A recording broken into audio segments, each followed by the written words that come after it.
رود الفائق اس میں منقول ہے، جس کا مفہوم ہے کہ جب کوئی نوجوان سچی توبہ کرتا ہے نا تو فرشتے ایک دوسرے کو خوشخبریاں دیتے ہیں۔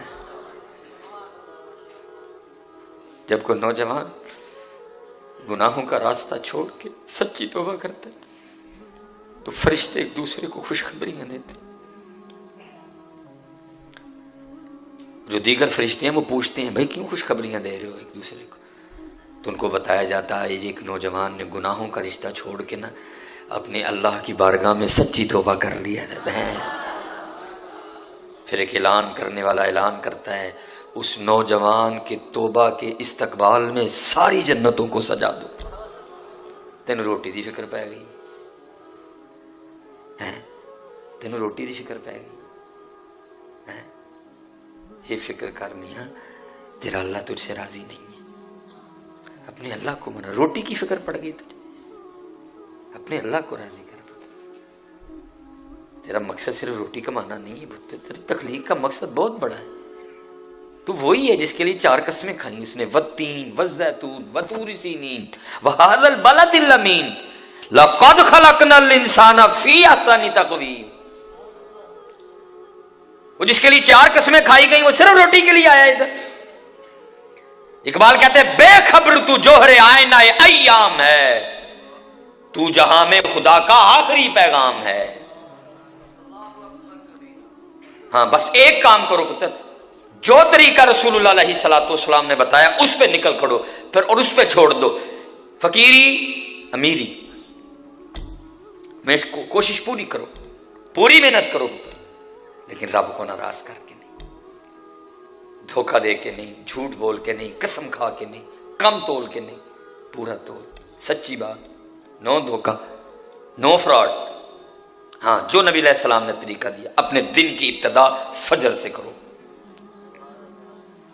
اپنے دن کی ابتدا استغفار سے کرو، اپنے دن کی ابتدا سورہ یاسین سے کرو، اپنے دن کی ابتدا درود پاک سے کرو، اپنے دن کی ابتدا ذکر و اذکار سے کرو، اور پھر نکل جاؤ اور چھوڑو پھر اپنے اللہ پہ حضرت، پھر دیکھو رنگ لگتے ہیں کہ نہیں لگتے ہیں پتر۔ اس کے مخالف چل کے کیا کر لو گے تم؟ وہ مجھے سمجھ یہ نہیں آ رہی، ایک بندہ ایک فیکٹری میں کام کر رہا ہے نا، وہ اپنے اس عارضی چھوٹے سے مالک کی مخالفت نہیں کرتا، وہ کہتا ہے مالک کی مخالفت کر کے میں نے فیکٹری میں کیسے رہنا ہے؟ بھائی اتنی تجھے سینس ہے کہ اس چھوٹے سے مالک کی مخالفت کر کے تو فیکٹری میں نہیں رہ سکتا، اور تیری مت ماری گئی ہے تو اللہ اور اللہ کے رسول سے مخالفت کر کے یہاں کیسے سکھی رہ لے گا؟ تیری مت ماری گئی ہے۔ تو اپنے مینیجر سے بگاڑنا نہیں چاہتا، بھائی مینیجر ہے میرا وہ، تو یس سر، یس سر، جی سر، نو سر، آیا سر، گیا سر، پہنچ گیا سر۔ جس مینیجر کا پتہ ہی کوئی نہیں اگلے دن اس کا تبادلہ ہو گیا ہو، جس مینیجر کا پتہ ہی کوئی نہیں وہ اس نے اگلا سانس بھی لینا کہ نہیں لینا ہے، تو اس مینیجر سے تو ڈر رہا ہے کہ میں اس آفس میں اس مینیجر کے خلاف چل کے نہیں رہ سکتا۔ بھائی تو کیا کر رہا ہے؟ پھر تو اللہ اور اللہ کے رسول کے خلاف چل کے کیسے سکھی رہ لے گا؟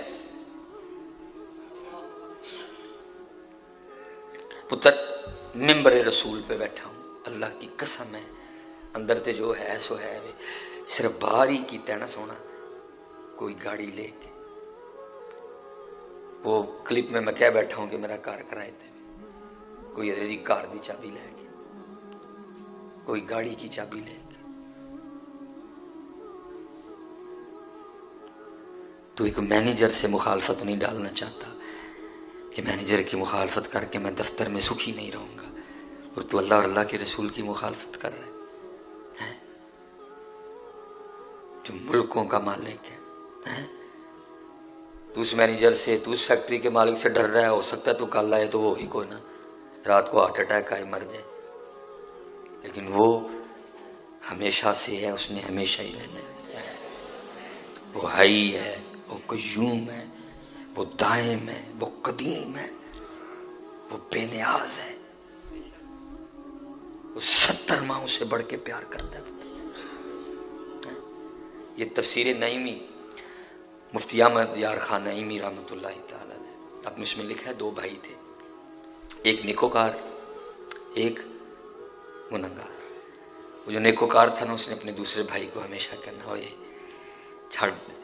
چھوڑ دے یہ گناہوں کا راستہ، چھوڑ دے یہ گناہوں کا راستہ، یہ راستہ ٹھیک نہیں ہے.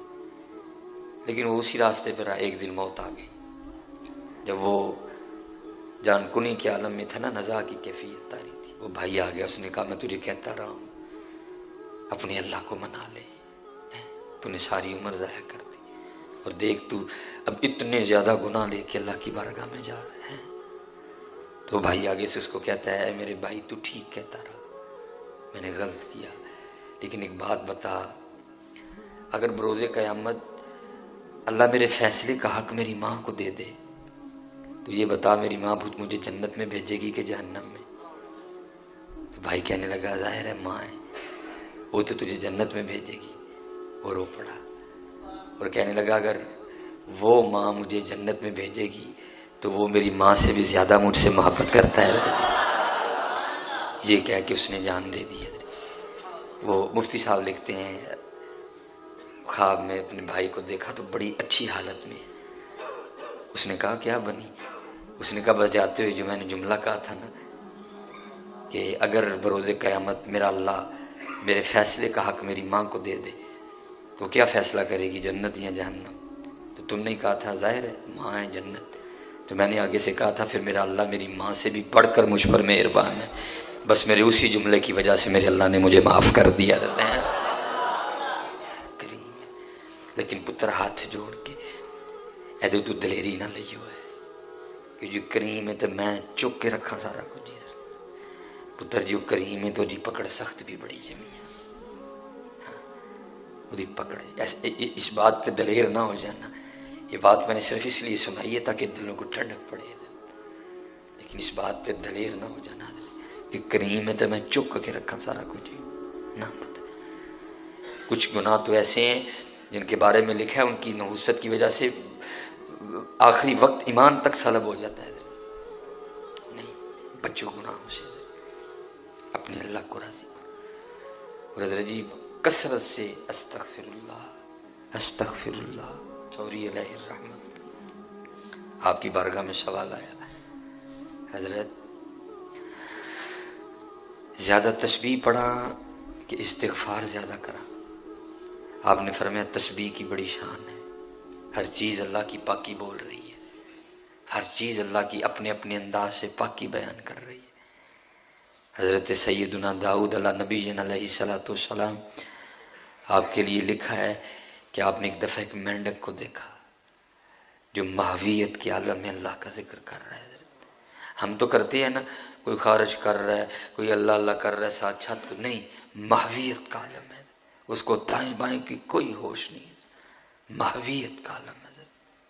اور کیونکہ حدیث بھی ہے محبوب علیہ السلام نے فرمایا مینڈک کو نہ مارو فَإِنَّهُ يُكْسِرُ التَّسْبِيحَ، یہ بڑی کثرت سے اللہ کی تسبیح بیان کرتا ہے.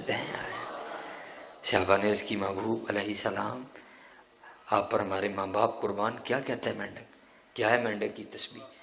آپ نے فرمایا مینڈک کہتا ہے سبحان المعبود فی لج البحار، یہ مینڈک کی تسبیح ہے. حضرت سیدنا داؤد علیہ نبی علیہ السلام نے اس مینڈک سے پوچھا وہ تو کب سے اسی طرح اللہ کا ذکر کر رہا ہے؟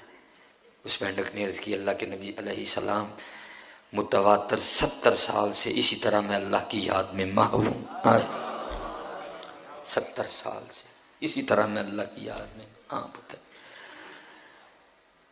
حضرت جی 10 لکھے ہیں جانور جو جنت میں جائیں گے، 10 جانور لکھے ہیں. اب وقت تھوڑا ہے، میں پھر انشاءاللہ کبھی تفصیلاً اس کو بیان. ان میں کتا بھی ہے، ان میں ایک گدھا بھی ہے. ہاں حضرت عزیر علیہ السلام کا، وہ بھی جنت میں جائے گا.